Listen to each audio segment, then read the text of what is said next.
This actually happened on one of our operations. So the rock seals, they approached and they were about to board the vessel. When the seals were about to board, that's when they took out their AK-47s and just started shooting at the ribs.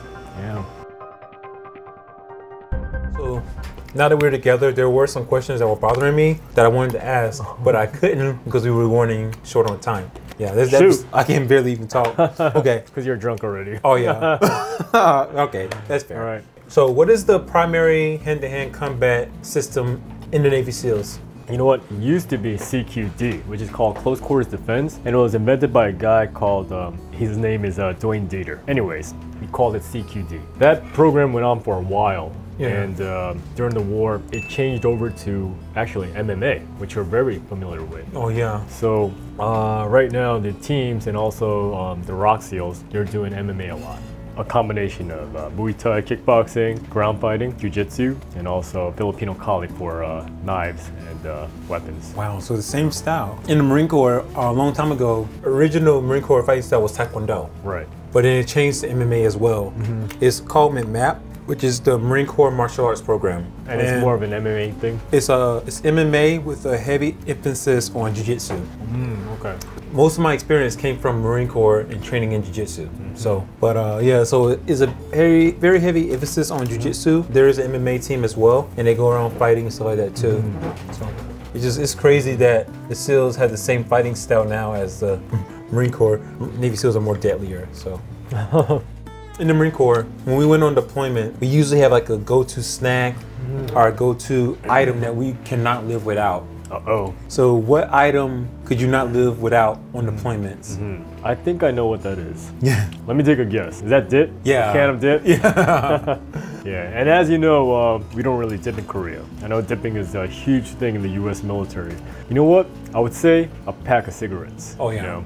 Can of dip, pack of cigarettes for the Korean military, because I know a lot of Korean military men smoke. The funny thing is I don't smoke. Oh yeah. I smoke cigars every once in a while. I don't smoke, but I know a lot of guys can't live without a pack of cigarettes. Oh yeah, that is true. Like me, if I didn't have a can of dip or Red Bull, I'll go crazy. Red Bull. Actually, for me, it's not a pack of cigarettes, but yes, I do need Red Bull. Oh yes. At least a Monster. Oh yeah. If there's no Red Bull, but I need my energy drink. Oh, and actually, now that I think about it, I need coffee. Yeah, usually when I start the day, I'll drink espresso at my home. Yeah. I'll make myself a cup of espresso, one shot, maybe two, and then I'll start my day. So I don't drink coffee like that. I do, but then I don't. I definitely agree with the Red Bull, but yeah, dip is huge in the Marine Corps because like we can smoke, but only during the day. On the post, we can't smoke at night. Why is that? Because if you smoke at night and you're on post, the cherry gives a signal to the enemy when you are actually on post. So the enemy has like an actual direct sight of where you are and can actually shoot where you are on the post. But you're free to smoke like inside the base and all that. Oh yeah, inside the yard. Inside the base, you're allowed to smoke wherever. But they have like a smoking area or things. Or actually, there is a smoking area as long as you don't throw your stuff down.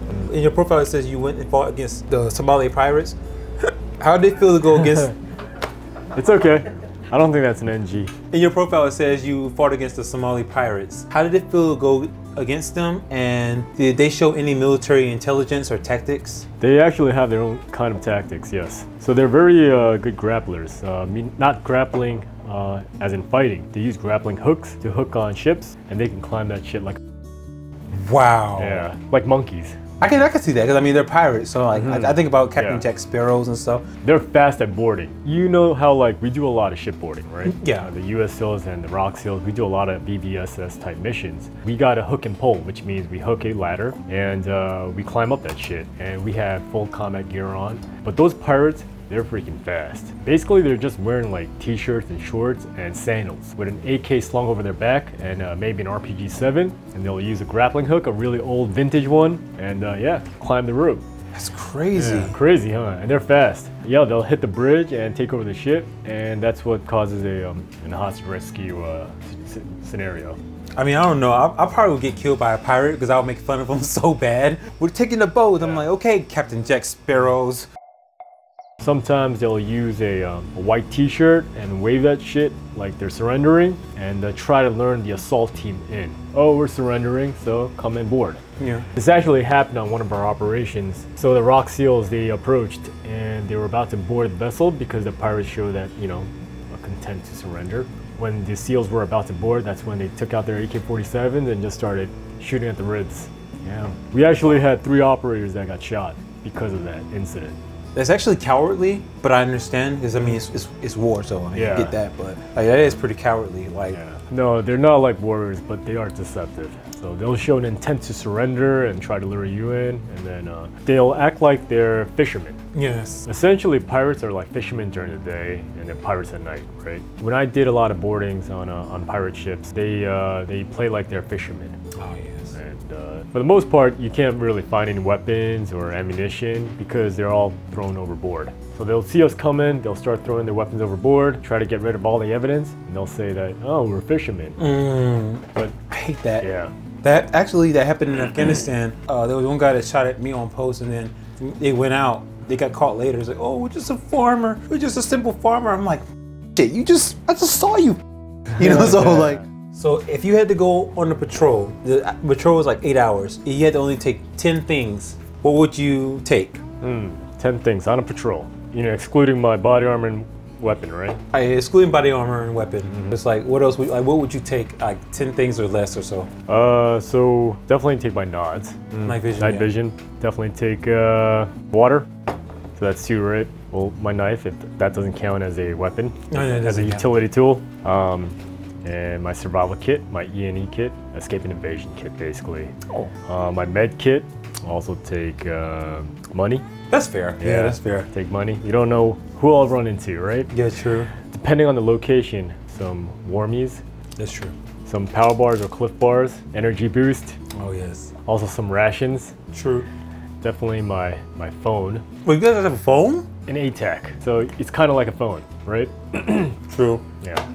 Military cell phone. You can think of it like that. You never even.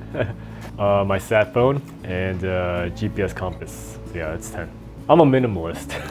I try to take as least as possible. But yeah, it's the essentials basically. You know, your survival kit, water, some rations, you know, some navigation tools, and your eyes, which would be night vision, warmies to keep you warm at night. I'll take, again, 1 warmie, 1 beanie. I'll take money, of course, as well, water, 2 cliff bars, then of course my med pack and my K-bar, of course, because you know, touch bayonets. Always wanted to do that. Yeah. That's pretty much it. That's pretty much it. Yeah, so pretty much the same. What is the best and worst MRE you ever had? You know what? You guys have so many flavors. I don't even remember. I like all of them. Actually, yeah, I don't remember hating this particular MRE. I know when I was going through BMI, a lot of my classmates, they'd be like, yo, you want to trade? You know, we do a lot of that, right? Yeah. Give me that pound cake, and I'll give you this. Or a pack of Skittles or whatever. Oh, yeah. Yeah. But yeah, I mean, I enjoyed all of it. I'm not too picky with food.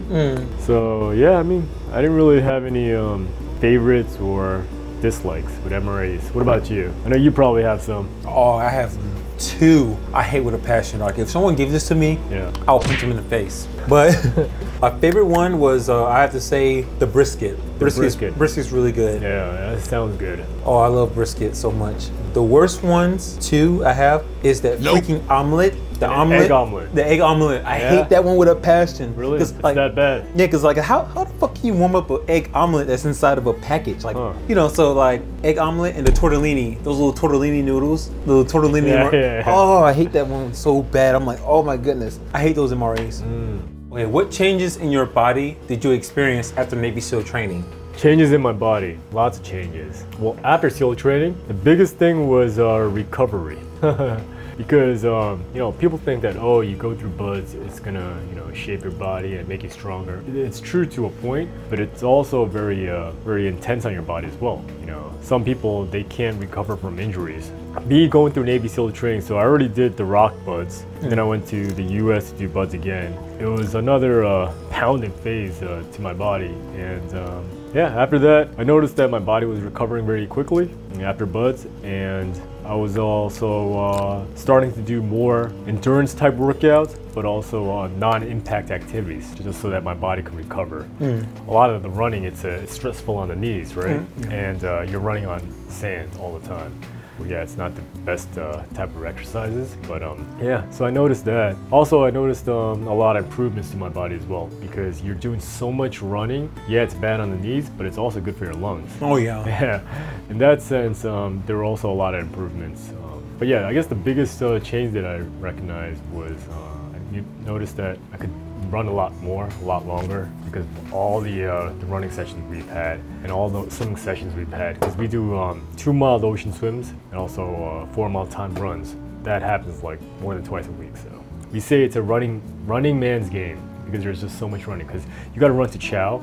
From Chow, you're running back to wherever you got to start your evolution. Yeah. Right. You got to do the obstacle course, which is also running. You got the 4-mile timed runs, and yeah, as a student, there's no walking. Even when we do the IBS training, which are the inflatable boats, you're running under a boat. So yeah, it's a lot of endurance type workouts. When you were in the Navy SEALs, what did you like to do for fun? For fun. Just during training or? On the weekends. On the weekends. Oh, actually on the weekends, I have hobbies by season, meaning that I skydive normally throughout the year, and because Korea is very fortunate to have all 4 seasons, you know, in the summer would be more water type activities. So that would include tech diving, jet skiing, and parasailing, water type activities, and in the winter I'd snowboard and ski.